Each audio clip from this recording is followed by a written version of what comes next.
This is a production of WKNO Memphis. Production funding for Behind the Headlines is made possible in part by the WKNO Production Fund, the WKNO Endowment Fund, and by viewers like you. Thank you. With early voting underway, a look at the process and the problems with running a local election. Tonight on Behind the Headlines.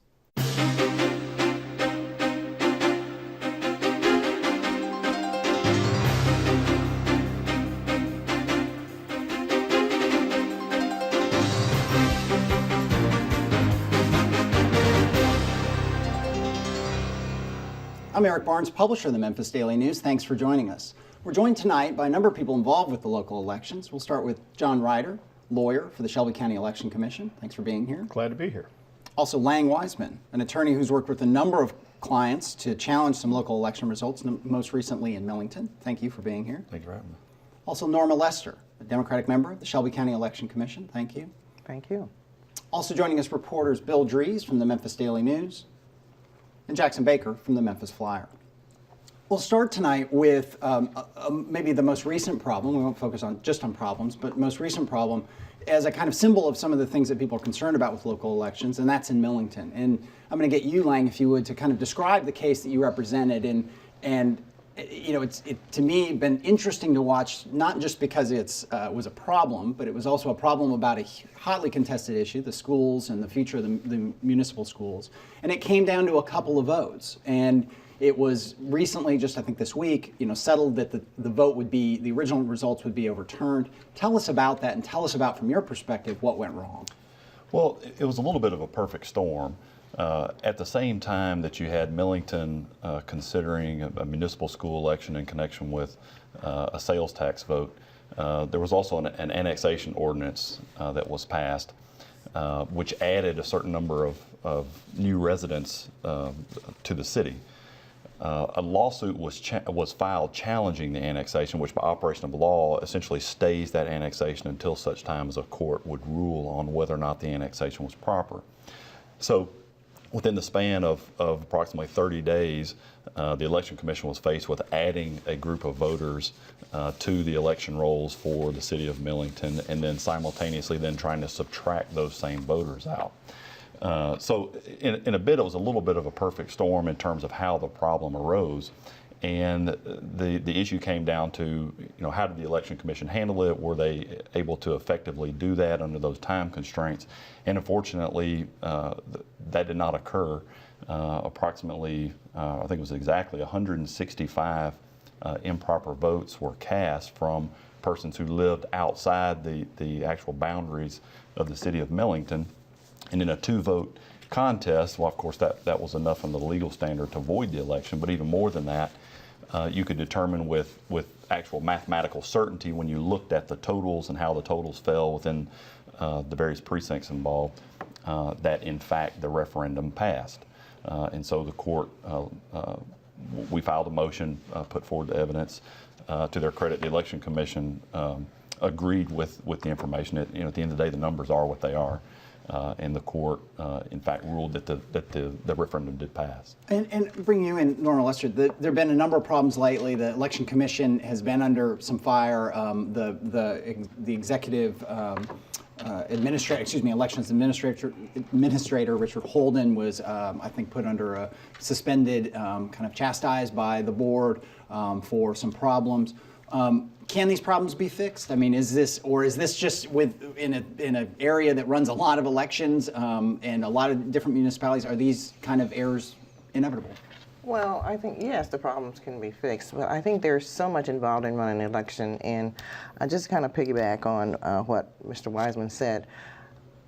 Our legislators causes a lot of our problems, and I'm not one to blame, but I think that they're not in sync. The time frames are not in sync always with the timing of the elections, so it makes it a little difficult. In fact, going back last year with the city annexations, the time frame made it impossible. We had a candidate who had bought flyers and whatever, getting ready to go off on his campaign, and because of the narrow window that the city did in their annexation, this man was completely removed from the district that he was planning on running in. Yeah. So I would really like to see where the legislation get in sync with the rules and the regulations and the time frame, so that the election commission, and I'm not excusing the election commission because we do have a responsibility, but in all fairness, I think the election commission statewide is put in a very awkward position sometimes trying to meet the time frame. And when you say legislature, you mean the state legislature? Oh, yes, yes, Yeah, yes. right. But also, isn't the county commission, to some extent, in this case, a little bit responsible where they didn't settle on some districts until the last county, minute? the county commission is. I mean, I think our chairperson has went on publicly and stated, yes, we took the hit. It was our responsibility. However, it was influenced in some part by thinking that the county commission was going to go ahead on and redistrict. I see. But which is fine. I mean, that was a national assumption. But after a period of time when that did not occur, then we should have put it to rest and moved forward I see. with the election. John, do you want to comment on this? Well, I think what you need to recognize is the election commissions are purely ministerial in their duties. They do not make policy. They don't set election dates. They don't pick candidates. All of that is done by the legislative bodies that set dates through statute for elections and for the election process. And the Election Commission just carries out the will of the legislature with respect to those elections. So what you had going on in 2012 is that the Tennessee General Assembly in January and February redistricted the State House and the State Senate and the districts for the U.S. House of Representatives. And then those district lines have to be coded in for all of the voters, so that when you go to the polls, you get a ballot that that gives you the opportunity to vote in the right district for House, Senate, and Congress. And then you have the county commission, and under the county charter, the county commission is supposed to have concluded its redistricting by December 31st of last year. And they missed it by that much, right? About six months, 7 months, Well, 8 months, give or take. The problem, as Commissioner Lester referenced, the problem was they kept getting very close. Yeah, right, and right. every week they'd go into session, and we would be told that we're just that far from getting this And deal done. Isn't this, and you may not be able to comment on it, but isn't this also at the heart of the Whalum case, which is outstanding right now, which Kenneth Whalum running against Kevin Woods, and saying that a certain number of people who went to vote got the wrong ballot put into their machine, and so that's got to be resolved too, correct? I won't comment directly on the Whalum case, but because I am involved in that case and it is ongoing. But the fundamental problem in the August 2nd election was that as a result of the realignment of the precincts to conform to the redistricting of the other districts, a certain number of voters in Shelby County were not coded properly, so that when they went to the polls, they didn't get a correct ballot for all districts. Okay, Jackson. Well, we're talking about deadlines and getting right up to the brink and that sort of thing. As it happens, Norma, the Election Commission was racing to beat the early voting deadline to get all the voter registration cards out. And when I talked to Robert Myers a couple of days ago, he was hoping they were done, but he wasn't sure. What is the latest? We're voting already, or do people have their voter registration cards? Well, we were told just recently at our last meeting that everyone who had met the deadline of October the 8th was mailed a voter registration card. So it is our assumption that did occur, and if they didn't have it before early voting started, that they would have it somewhere in that process and before the election day. Okay. Bill. Well, Lang, if I'm not mistaken, I believe when you examined the votes in Millington, you also found some voters who were not within the area that was annexed, where you simply had election officials who told them the wrong thing, did you Well, not? I will say that I think at the margins you can quibble with certain things that the Election Commission may have done or may not have done in probably in both of the cases. And in the Millington case, for example, there were in fact quite a few voters who were allowed to vote in the municipal election that weren't even in the annexation area, which is a problem. I mean, you know, when you talk about the perfect storm and this is what caused it, well, certainly the annexation didn't cause those problems. But in the main, the majority of the problem voters were within that annexation district. The real issue, I think, with respect to that particular case was that, to their credit, the Election Commission identified what the problem was. We could probably quibble on how long it took and whether it was a couple of days or 3 days or 4 days, but had some workarounds. I mean, they sent workers out to the various early voting sites where Millington voters would most likely be there to vote. But for whatever reason, it just didn't happen on election day. And of course, on election day, you know where all the Millington voters are going to be. And for lack of communication or whatever the case may be, that did not occur. And Well, go ahead. and I think that's an interesting point, and I'd like to get a response from all three of you to this. Is that we've talked about problems in this unique situation, but until someone challenges an election, do we really know that we had an election that didn't have any problems? And our standard here is very high because it's not I want to recount, it's I have to prove if I'm a candidate who lost that there are enough irregularities to reverse the outcome. The election, the standard for voiding an election or to change the outcome of an election is extremely high. I mean, extremely high. There's no question about that. Insofar as the issue of, you know, what happened or how do you do that or what is the standard? It really depends on the numbers that are involved relative to the amount of the undervote, what the margin is. Obviously, the higher the margin, the more difficult that is. But it is very, very difficult, very, very difficult case. And I would agree. I mean, we're put in an awkward situation because our role simply is as an administrative role. So we can't reverse or make a decision or whatever. It has to be done through the court system, and then we're at the mercy of whatever the court decides. Yeah, to borrow a phrase, we report, you decide. Yeah. But This is PBS. You may be in the wrong studio. I'm not sure. the geocoding problem with the voters this last time, we think has been fully addressed now because the Election Commission has entered into supplemental agreements with ES&S, which is the company that produces the software that the Election Commission uses, and with the University of Memphis to review the coding of all the voters. So through their efforts and supplemental staff, we've added some people to staff, increased efforts by the staff.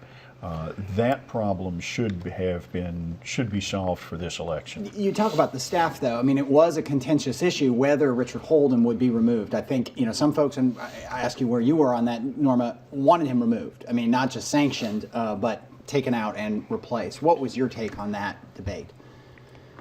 When you say my take on what? On what should have happened to the administrator of the elections Were commission you actually and the moved staff? for him to be fired? Did you Yes, I did, and I'm not really going to get into a whole lot of discussion regarding that issue because we really would like to put the issue to rest. And I think that Attorney Ryder will attest. I am probably the most critical person of the Election Commission, probably the most critical commissioner that has ever sat on there because of my background in quality assurance and standards and principles and policies and procedures, and I will continue to be that way. So I think that there are still, some things that we needed to do. Obviously, there was some concerns as far as, do we want to disrupt things now, or do we want to wait, or do we want to do whatever? But I think and I've heard some people who, there's always people who are playing Monday morning quarterback of the decision that we made, why we made it, or whatever. But I think we're in a position as commissioners, we don't need anyone telling us when and if we need to take action on our employees. And we felt that we needed or had the information that we needed to do whatever we decided to do, and we did that accordingly. I think to Bill's point, the question is, let's not pretend that it's just here lately that there are problems in elections. Problems occur in elections all the time. It's common, I guess, a common phrase in election lingo in the election world that there's no such thing as a perfect election. That's absolutely 100% correct. The only time that you find those problems, though, are when you go looking for them. And in elections where the margin is very wide, which historically most elections are, you don't go looking for them, and so therefore you don't find anything. Yeah, I think we refer to those elections as being outside the margin of litigation. Right, Yeah, outside. right. So in those cases where those margins are very narrow and you start looking, you always find that there are issues here and there. Every election that I've looked into, you find issues and you find problems. What you have to guard against, though, is that while you necessarily have to accept that as part of the process, there are errors that occur. You can't get too comfortable with it to the extent that election commissions and election workers can't let their motto be that close enough is good enough. When in fact you have to strive for perfection, even knowing that you may not be able to achieve it, and that's this tension and balance you have to have. Jackson. Speaking of complications, there are a couple of complications pending in the courts that would affect the election process. One in Nashville, I'm going to do this both at once. One in Nashville, the photo ID law is still under appeal in Nashville. What happens when and if there's a judgment there striking down that law? And what happens if Judge Mays here in Memphis decides that the municipal elections are invalid? That's possible too. Could the three of us, to use a favorite expression here, could three of you walk us through what happens? Let's do the second one Yeah, first, okay, which sure. is how do you plan for the potential outcome of the federal case that could, as Jackson said, overturn the votes that already took place? I mean, We rely on the wisdom of the United States District Court to give us guidance on that. No, Judge Mays has before him in the school's suit a challenge to the constitutionality of the independent municipal school districts under state constitutional grounds. And he's received all the briefs and pleadings on that and is considering that. If he were to issue an opinion that finds those statutes to be unconstitutional, then he would have to also dictate the remedy, which could include a variety of things. It would probably be pretty difficult for the Election Commission if he were in mid-election to enjoin the election of those municipal school board members who are already on the ballot. That would require going and rebuilding the ballot for all of the municipalities. The easier thing to do would be to enjoin the Election Commission from certifying the results in those particular races. and you're nodding, Lang, you same take. You're not involved in this case. I think one of the only lawyers maybe who isn't, but you're not involved, is that right? So what's your take? I think that, as John pointed out, ultimately it would be up to the judge to tell everyone what to do, and everyone will do their best to comply with whatever his ruling is. But it strikes me as, and Judge Mays is one of the smartest lawyers and now judges we have in this area. It strikes me as the smartest and probably the most logical thing to do would be what John suggests, and that's let the vote finish up, and whether or not it means anything is a different for another day. Let's go to the second thing that Jackson raised, which is the voter ID law, and there's a case pending in Nashville. But have there been, this is a nationwide debate, it's a local debate, a statewide debate, and I'll start with you, Norman. Have there been instances of voter fraud, let's say this year? Not that we are aware of. In fact, just totally, there has been a very insignificant incidents of voter fraud in Shelby County or in Tennessee as a whole. And just, I think that everybody or most people that I know support voter ID. I mean, we feel that there should be some identification. Including a photo ID? That's the issue. I'm not necessarily sure that it should be a photo, but even if it is a photo, and I would not necessarily object to that, it's just that the strict limitations. If I'm identified on a federal ID, why can I not be identified on any ID that has Right, and my that goes picture on to it? the library card thing. And that goes to the. And so I'm not a proponent of this voter ID law, but I do support Right. voter ID, even photo ID. And Lang, your take on this, and I should say you're a former chair of the Republican, local Republican Party, and I don't know if that matters, but at least we should put that on the table. I mean, and I bring that up because it's generally been Republicans statewide and nationally who've pushed these more stringent requirements for photo ID and so on, and the idea that, as I mentioned before, you can't use a government-issued library card that's not on the approved list, and so on. Do you think that the Tennessee law is a good law for Shelby County? Or do you think it needs to be modified? Well, I think as is the case with most political debates, you get a little bit of the sky is falling on both ends of the spectrum. You've got some people who say that, fraud is just absolutely rampant and we need to rein in all of this fraud. When in the main, there's not a considerable amount of fraud going on. However, I've also been involved in an election case here in Memphis where we identified dead people voting, so it does occur. And is that the kind of stuff that is, malevolent, or is it bureaucratic issues? I mean, we've talked a lot about bureaucratic issues and failures of the administration, failures of getting the ballots right. Is that how those dead people are on, or did someone really say, I want to kind of stuff the ballot box with some dead voters? There's no ideas? negligent dead voting. Somebody is out there actively trying to commit fraud when you have dead people voting. And those dead people did not have photos either. They did not have photo IDs. There were people who voted, for example, from residences that were vacant lots. So it does occur. Now, on the other end of the spectrum, you hear the political people will say that you're going to disenfranchise all these people. Well, there are a lot of safeguards built into the law that don't get talked about. One is free photo IDs. They set up, I get emails all the time about the free places you can go and get these free IDs.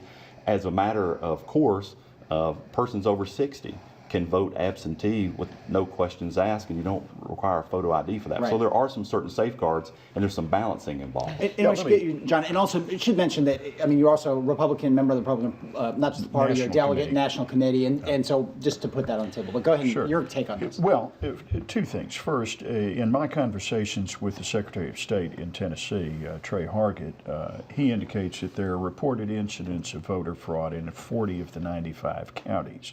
Not all in this election, but over the past, say, decade. So, the vote fraud occurs. And the second thing that I would put out there is this has not worked any enormous inconvenience on the voters. In the March 6th election, we had the presidential preference primary. There were 645,000 votes cast statewide. Of those 645,000 people, 266 statewide showed up at the polls without photo ID. And Well, but wait, of those, 135 returned within the 48 Right. hours with the proper ID. So out of But 600, won't the critics say that, but that doesn't say anything because a lot of people just didn't go because they didn't have a no, photo the ID? turnout was higher this time than it was fair 4 enough, years fair enough, ago. fair And the enough, turnout, yeah. I mean, and that's been the experience. Indiana and Georgia have the two toughest photo ID laws on the books. Those laws were in effect for the 2008 election, and the voter turnout in both of those states, both generally and specifically among minorities, was higher in 2008 than it had been in 2004. And I think one of the big criticisms of the March election was that the bill had just gone in, and that there wasn't maybe enough time for some people in Well, and Tennessee that's- to get their IDs and so on. That and makes those statistics even more dramatic because you're talking about 130 people out of 645,000 on the first use of this law. Okay. So very minimal impact. Bill. John, you brought up Trey Hargett. Trey had some very strong words when he called for the audit by the state controller's office about what's happened here, not just in the August elections, but over a number of years. I'll start with you and go to all three of you. Do you think that the problems we have had with the elections here over the last several years, intentional, unintentional, fraud, or simply a mistake, do you think it has done what he said it has done, and that is that it has affected the confidence that Shelby County citizens have in the quality and the accuracy of our elections?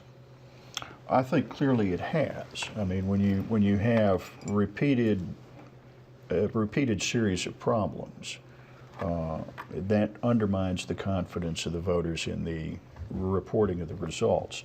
And that's why the Election Commission has engaged these outside entities to help it make sure that its system is correct, that its handling of these issues and problems is solid, and that we're on the right track to making sure we have a fair and accurate election. We're coming down to last minute. Nora, you were nodding your head. You agree it's undermined the confidence of voters? Absolutely, absolutely. And I want to go on record, and I've said this many, many times. The electoral process is not a Republican process. It's not a Democratic process. It's a democracy. And we've had problems in this election commission with the elections in Shelby County for years, with Democratic administration and with Republican. But at some time, it has to stop.